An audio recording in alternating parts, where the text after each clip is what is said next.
ছাত্ৰ-ছাত্ৰীসকল সকলোকে মোৰ চেনেললৈ স্বাগতম জনাইছোঁ। আজিৰ বিষয়বস্তু হৈছে ষষ্ঠ শ্ৰেণীৰ ইংৰাজী পাঠ্যপুথিৰ lesson number 5 a holiday in Delhi শীৰ্ষক পাঠটিৰ অসমীয়া অনুবাদ। আশা কৰোঁ তোমালোকে ভাল পাবা আৰু মোৰ চেনেলটো ছাবস্ক্ৰাইব কৰি ল'বা যাতে আগলৈ এনেধৰণৰ ভিডিঅ'ৰ বাবে তোমালোকৰ সহায়ক হয়। আহাচোন পাঠটো আৰম্ভ কৰোঁ। পাঠৰ নাম এ হলিডে ইন দেলহি, অৰ্থাৎ দিল্লীত এটা ছুটিৰ দিন। হলিডে মানে হৈছে ছুটি বা বন্ধৰ দিন। Do you recognize the pictures given below? তলত দি থোৱা ছবিসমূহ তোমালোকে চিনাক্তকৰণ কৰিব পাৰিছানে বা চিনি পাইছানে? They are all places of historical importance and tourist interest in Delhi. এই সকলোবিলাক হৈছে ঐতিহাসিকভাৱে গুৰুত্বপূৰ্ণ আৰু পৰ্যটকৰ আকৰ্ষণৰ কেন্দ্ৰবিন্দু। দেলহিৰ পৰ্যটকৰ আকৰ্ষণৰ কেন্দ্ৰবিন্দু। Their names are given in jumbled order. সিহঁতৰ নামবিলাক উল্টা পুল্টাকৈ দিয়া আছে। Walking in pairs, দুজনকৈ লগ হৈ find out their names, সিহঁতৰ নামবোৰ বিচাৰি উলিওৱা and write them in the space given below. আৰু তাৰ তলত যিটো জাগা দিয়া আছে তাতে নামবিলাক লিখা। গতিকে আমি এতিয়া ছবিবোৰ চাওঁ আহাচোন। এইটো দিয়া আছে, এইটো হ'ব পাৰ্লিয়ামেণ্ট হাউচ। উল্টা পুল্টাকৈ দিয়া আছে, তোমালোকে দেখিছা। ইয়াতে লিখিব লাগিব পাৰ্লিয়ামেণ্ট হাউচ। মই ইয়াতে লিখিয়ে দিছোঁ। তাৰ পিছৰটো হৈছে ৰাষ্ট্ৰপতি ভৱন। এইটো ৰাষ্ট্ৰপতি ভৱন। এইটো হৈছে ইণ্ডিয়া গেট। তাৰপিছত আছে ৰেড ফৰ্ট। তাৰপিছত আছে লোটাছ টেম্পল। তাৰপিছত আছে কুতুব মিনাৰ। মই এনেদৰে লিখি দিছোঁ, তোমালোকে চাই চাই লিখি ল'বা। ইয়াৰ পিছত কৈছে যে would you like to visit the city during your holidays? তোমালোকেও তোমালোকৰ বন্ধৰ দিনত এই চহৰখন ভিজিট কৰিবলৈ বা চাবলৈ আহিবলৈ বা পৰিদৰ্শন কৰিবলৈ পচন্দ কৰিবানে বা ভাল পাবানে সুধিছে। Let us now read about a trip to Delhi by two young children, Rishabh and Rishika. এতিয়া আমি এটা ট্ৰিপৰ কথা পঢ়োঁ আহা, এটা ভ্ৰমণৰ কথা পঢ়োঁ আহা। ভ্ৰমণটো ক'লৈ গৈছিলে? দেলহিলৈ গৈছিলে। দুজন সৰু ল'ৰা ছোৱালীৰ নাম হৈছে ঋষভ এণ্ড ঋষিকা। ঋষভ আৰু Rishika. It was a lovely October morning. এইটো এটা ধুনীয়া অক্টোবৰ মাহৰ ৰাতিপুৱা আছিল। Delhi is so beautiful. দেলহিখন ইমান ধুনীয়া। Thought Rishabh as he looked out of the window of the speeding bus.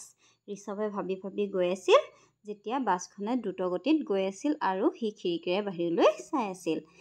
অৰ্থাৎ সি দ্ৰুতগতিত গৈ থকা বাছখনৰ খিৰিকীৰ কাষত বহি বাহিৰলৈ চাই চাই সি ভাবি গৈছিল যে দেলহিখন ইমান ধুনীয়া। How he and his sister Rishika had pestered their parents for a holiday trip to Delhi. কেনেকৈ সি আৰু তাৰ ভনীয়েক ঋষিকাই দেউতাকক বা মাক দেউতাকক এটা হলিডে ট্ৰিপৰ কাৰণে বন্ধত ফুৰিবলৈ যাবৰ কাৰণে দিগদাৰি দিছিল বা আমনি কৰিছিল। পেষ্টাৰ্ড মানে আমনি কৰা। Father, let us go to Delhi for the puja holidays. পূজাৰ বন্ধত দেলহিলৈ যাওঁ ব'লাচোন। Rishika had pleaded. ঋষিকাই অনুনয় বিনয় কৰিছিল। Rishabh and his mother had fully supported her. Rishabh আৰু তাৰ মাকে তাইক পূৰ্ণ সমৰ্থন জনাইছিল। fully supported মানে পূৰ্ণ সমৰ্থন জনোৱা। Don't say no. No বুলি নকবা।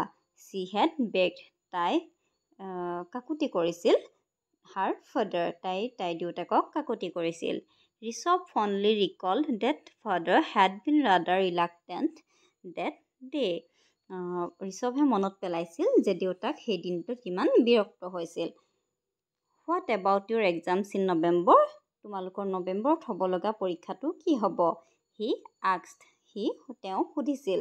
But they had noticed a smile on his lips. কিন্তু সিহঁতি দেউতাকৰ ওঠৰত এটা হাঁহিও লক্ষ্য কৰিছিল। অৰ্থাৎ দেউতাকে সুধিছিল যে নৱেম্বৰত হ'ব লগা পৰীক্ষাটো তোমালোকৰ কি হ'ব? কিন্তু তাৰ লগে লগে সিহঁতি আকৌ দেউতাকৰ ওঠৰত এটা হাঁহিও দেখা পাইছিল। অৰ্থাৎ দেউতাকৰ যাবলৈ মন নথকা নাছিল। তেওঁ যাবলৈ বুলি বিচাৰিছিল। Don't worry father. চিন্তা নকৰিবা দেউতা। Rishika will do well. ঋষিকাই ভালেই কৰিব। Rishabh recalled saying. ঋষভে কোৱাটো মনত পেলাইছিল। And so will I. আৰু ময়ো, অৰ্থাৎ ময়ো পৰীক্ষা ভালেই কৰিম আৰু ভণ্টিও মানে পৰীক্ষা ভালেই কৰিব সেই বুলি সি কৈছিল। Their mother too was on their side and ultimately father had agreed. সিহঁতৰ মাকো সিহঁতৰ ফালে মানে সিহঁতৰ পক্ষত আছিল আৰু আল্টিমেটলি মানে শেষত দেউতাকজন এগ্ৰী হৈছিল। Will go' by air father, Rishika had pleaded. Say yes again. আমি আকাশী পথেৰে যাম দেউতা, ঋষিকাই আকৌ অনুনয় বিনয় কৰিছিল। প্লিজ মানে য়েছ কোৱা নাই এনেকৈ কৈছিল, পুনৰ য়েছ কোৱা নাই বুলি কৈছিল। Okay said father with a mischievous smile. পুনৰ এটা দুষ্ট হাঁহিৰে দেউতাকে অ'কে বুলি কৈছিল, ঠিক আছে বুলি কৈছিল। Tickets ৱেৰ arrange. টিকেটবিলাক যোগাৰ কৰা হৈছিল। 2 rooms were booked in a good hotel। দুটাকৈ ৰুম এখন হোটেলত ভাল হোটেলত বুক কৰা হৈছিল। And the trip checked out in no' time. আৰু সময় নোলোৱাকৈ তৎক্ষণতে ট্ৰিপটোৰ মানে আঁচনি কৰি পেলোৱা হৈছিল। 3 days later, 3 দিনৰ পাছত they were in Maple Inn, a lovely hotel in South Delhi। সিহঁতি গৈ মেপল ইন নামৰ এখন ধুনীয়া লাভলি হোটেলত চাউথ দিল্লীত থকা দক্ষিণ দিল্লীত থকা এখন ধুনীয়া হোটেল পাইছিল। It was a nice hotel. এখন ধুনীয়া হোটেল আছিল। উইথ লেভিজ লঞ্চ, বিলাসী লনৰ সৈতে, and A wonderful complementary buffet breakfast, আৰু ধুনীয়া বুফে ব্ৰেকফাষ্টৰ সৈতে এখন ধুনীয়া হোটেল আছিল। অৰ্থাৎ তাত ব্ৰেকফাষ্ট টেবুলত বিভিন্ন ধৰণে সজাই থোৱা আছিল। Everything about Delhi amazed Rishabh and especially Rishika. দিল্লীৰ সকলোবিলাক বস্তুৱে ঋষভ আৰু ঋষিকাক, স্পেচিয়েলি ঋষিকাক আচৰিত কৰি তুলিছিল। এমেজ মানে আচৰিত কৰি তোলা। There was so' much to see. তাত চাবলৈ বহুত বস্তু আছিল। The huge structure of the red fort amaze them. Red ফৰ্টৰ লালকিল্লাৰ ডাঙৰ অৱয়ৱটোৱে সিহঁতক আচৰিত কৰি তুলিছিল। Rishika recognise the India gate. ঋষিকাই ইণ্ডিয়া গেটখন চিনি পাইছিল। And shouted to her father excitedly. আৰু খুব উত্তেজিত হৈ দেউতাকক চিঞৰি উঠিছিল। ফাদাৰ লুক, দেউতা চোৱা। Then this morning they were on a luxury bus to Agra. আৰু তাৰপিছত সিহঁতি সেইদিনা ৰাতিপুৱা তাহাঁতি কি কৰিছিল, এখন বিলাসী বাছত আগ্ৰালৈ গৈছিল। They could not afford to miss the Taj Mahal. সিহঁতি তাজমহলক এৰি থৈ যাবলৈ পৰা নাছিল। অৰ্থাৎ তাজমহল নোচোৱাকৈ যোৱাটো সিহঁতৰ সাধ্যৰ ভিতৰত নাছিল। The bus sped on. বাছখন দ্ৰুতগতিত গৈ আছিল। And Rishabh felt wonderful. আৰু ঋষভৰ খুব আচৰিত যেন অনুভৱ হৈছিল। অৰ্থাৎ ঋষভৰ খুব ভাল লাগিছিল। ছাডেনলি হঠাতে হি ছ' ছামথিং, কিবা এটা দেখিছিল। On the floor of the bus, বাছখনৰ মজিয়াত, বিল' হিজ ছিট, তাৰ ছিটটোৰ তলত। অৰ্থাৎ হঠাতে সি তাৰ ছিটৰ তলত বাছখনৰ মজিয়াত কিবা এটা পৰি থকা দেখা পাইছিল। হি বেণ্ট ডাউন, সি হাউলি দিছিল। And picked up a wallet lying on the floor. আৰু মজিয়াখনত পৰি থকা এটা ৱালেট তুলি লৈছিল। অৰ্থাৎ পইচা থোৱা মানি বেগ এটা সি তুলি লৈছিল। ফাদাৰ, দেউতাক, ছিটিং বিচাইড হিম, তাৰ কাষত বহি আছিল। ৱাজ এজ ইউজুৱেল, আৰু সদায় দৰে ফাষ্ট এছলিপ, টোপনি গৈ আছিল, মানে বেগাই টোপনি গৈছিল। অৰ্থাৎ দেউতাকজনৰ সদায় গাড়ীত উঠিলে মানে টোপনি ধৰে। He always slept in cars and buses while travelling. তেওঁ যাত্ৰা কৰোঁতে সদায় কাৰেই হওক বা বাছেই হওক সদায় তেওঁ টোপনি যায়। মাদাৰ ন' লংগাৰ গট এম্বেৰেছড বাই ফাদাৰ্ছ হেবিট। আৰু মাকৰ মানে এইটো এম্ব্ৰেছ হোৱাৰ, তেওঁ সহ্য কৰাৰ মানে দিন উকলি গৈছিল। অৰ্থাৎ তেওঁ আৰু আপত্তি দেখুওৱা নাছিল, মানে তেওঁৰ অভ্যাসেই হৈ গৈছিল। ঋষভ ৱ'ক হিম আপ, ঋষভে তেওঁক জগাই দিছিল। এণ্ড শ্ব'ড হিম দ্য ৱালেট, আৰু তেওঁক ৱালেটটো দেখাইছিল। Father, this wallet was lying under my seat. দেউতা চোৱা, এইটো ৱালেট মোৰ ছিটটোৰ তলত পৰি আছিল। আই চি, মই দেখিছোঁ। অ'পেন ইট, এইটো খোলা। And see if you can find any card to trace the owner. আৰু বিচাৰাচোন তাত কিবা কাৰ্ড পোৱা নেকি আমি অ'নাৰজনক বিচাৰিবলৈ। হি ছেইড, অৰ্থাৎ অ'নাৰজন, মালিকজন, পাৰ্চটোৰ মানিবেগটোৰ যিজন অ'নাৰ হয় সেইজনক বিচাৰি উলিয়াবৰ কাৰণে তাত কিবা কাৰ্ড আছে নেকি চোৱাচোন বুলি দেউতাকে তাক কৈছিল। There is a lot of money father, Rishabh said. ইয়াত বহুত পইচা আছে দেউতা, ঋষভে কৈছিল। ইজ দেয়াৰ, হয় নেকি। The wallet must be returned, আমি ৱালেটটো ৰিটাৰ্ণ কৰিব লাগিব।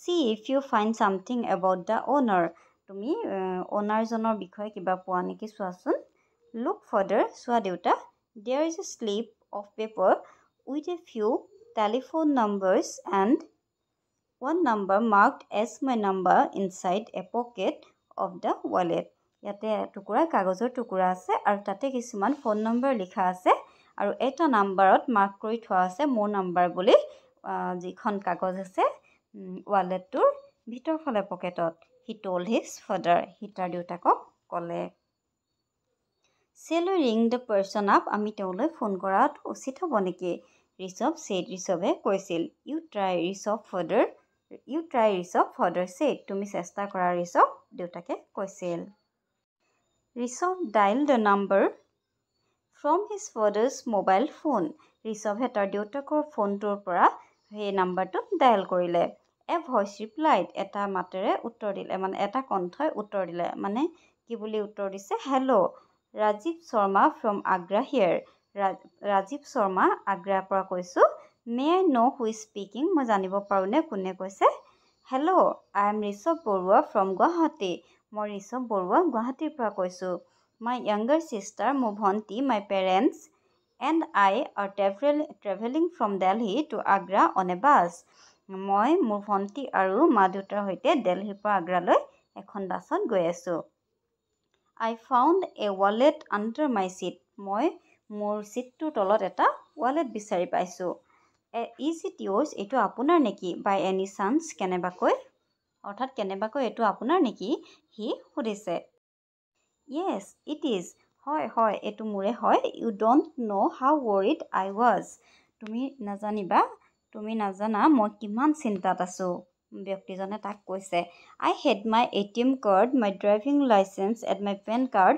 inside the wallet মোৰ ড্ৰাইভিং লাইচেন্স ATM কাৰ্ড আৰু পেন কাৰ্ড সকলোবিলাক ৱালেটটোত আছে there was some money as well আৰু অলপ পইচাও আছে Rishabh told him that they are visiting Agra and would be stopping at the Taj Mahal area ঋষভে তেওঁক কৈছিল যে ক'লে যে সিহঁতি আগ্ৰা ভিজিট কৰিব পৰিদৰ্শন কৰিব আৰু সিহঁতি তাজমহল এৰিয়াতে তাজমহলৰ সেই অঞ্চলটোতে ৰ'ব he gave the man the number of the bus সি ব্যক্তিজনক বাছখনৰ নাম্বাৰটো দিলে he also described the color and model of the bus আৰু সি লগতে বাছখনৰ কালাৰটো ৰংটো আৰু বাছখনৰ মডেলটোৰ বিষয়েও বৰ্ণনা কৰিলে ডেছক্ৰাইব মানে বৰ্ণনা কৰিলে he told Mr. Sharma তেওঁ মিষ্টাৰ শৰ্মাক ক'লে যে that they should be in Agra in an hour's time এঘণ্টামানৰ ভিতৰতে সিহঁতি আগ্ৰা পাবগৈ if he could come up to the tourist bus stop